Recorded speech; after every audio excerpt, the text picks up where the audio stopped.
Well, today is a very big day for Canton. For about the 8th time, we're going to have our Liberty March.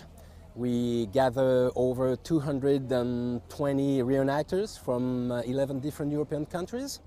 And we're going to march following the footsteps of the US Airborne. We're going to visit places where American paratroopers fought 73 years ago. And these people are all history buff, they're all collectors and reenactors. But here in Canton, we do not want to walk stupid, we want to walk smart. We want to take people to interesting places in order that maybe tonight they will have learned more about the history of the US Airborne in Normandy. So it's, in a way, it's a way to learn while having fun at the same time. So it's going to be a serious march. We're going to be walking 19 kilometers. Hopefully the weather will be with us, but the interesting thing is we're really going to be walking through some very important historical places.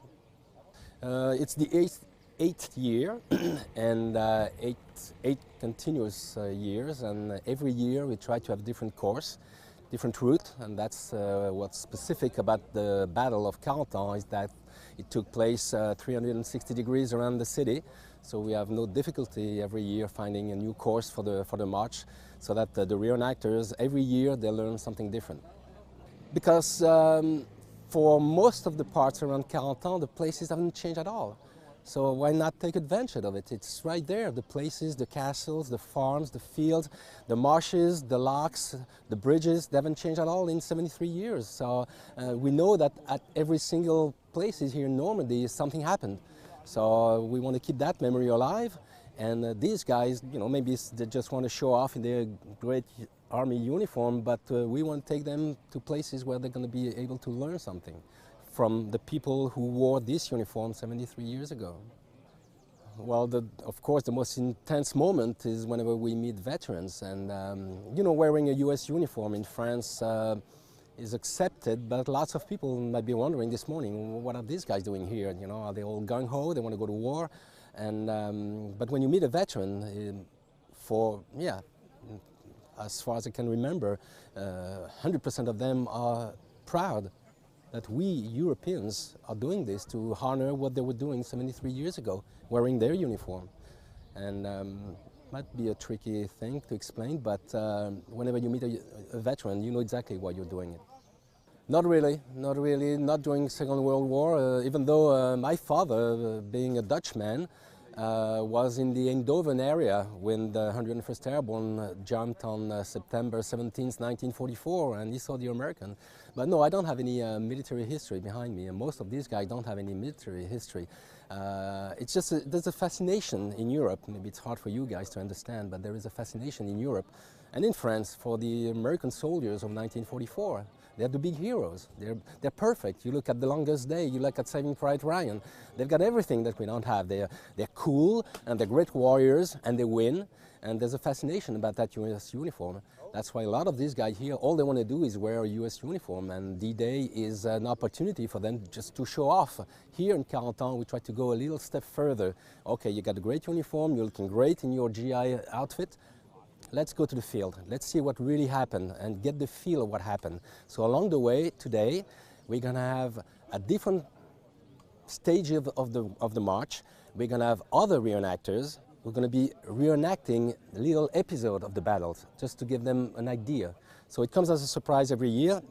This morning I have no idea what's waiting for us, but I know the guys, I know some very serious people. They're going to be doing some great little scenes, and we're going to be walking through small battle scenes, small episode. It could be civilians handing out apples and ciders to the walkers, just like they did to the GIs in 1944. And it could be maybe a German Fallschirmjäger that's going to be jumping out of a ditch somewhere with a machine gun, just to give them the feel of what it was like 73 years ago. It's a tricky question because, no, personally, I'm really doing it. I could be walking. I do walk the battlefields all year round. And I do it in a civilian uniform, which is no problem. Doing it in a uniform has a tiny different little flavor. Just maybe makes you feel closer to history. That's how I look at it. Might not be the case. We have 220 people here. Maybe you get 220 different opinions. My feeling is really that, you know, I do it all year round, but doing it today in this uniform, different. Again, fields haven't changed, the marshes haven't changed, the sky hasn't changed. We're going to be walking, and you can be, for a few flashes, for a few minutes, you can be 73 years back. We want to go beyond the 75th anniversary. I'm afraid that the 75th anniversary might be for a lot of people the end of it, because there will be no more veterans. 75 years, that's a long time. We here in Carentan, we do not want to stop. We want to keep on doing things. This is one of the things, you've seen it, this is just one of the things we want to do. It's important because it brings people from all over the world. We got 11 nations here today. Spaniards, we got one Japanese guy, we got a guy from Malta, we got, so it's very important for us, and we do not want to stop. So every single edition of the march is like a new one, it's like a new beginning. We want to draw more and more people. 220 people, we started out with maybe 65, we have 220, even though this is not a round anniversary. So they keep on coming, and we want to have them believe that this is the place. Yes, there is a specific association. It's called the Carentan Liberty Group. It's a reenactors group. They call themselves Carentan, and they are the organizers here.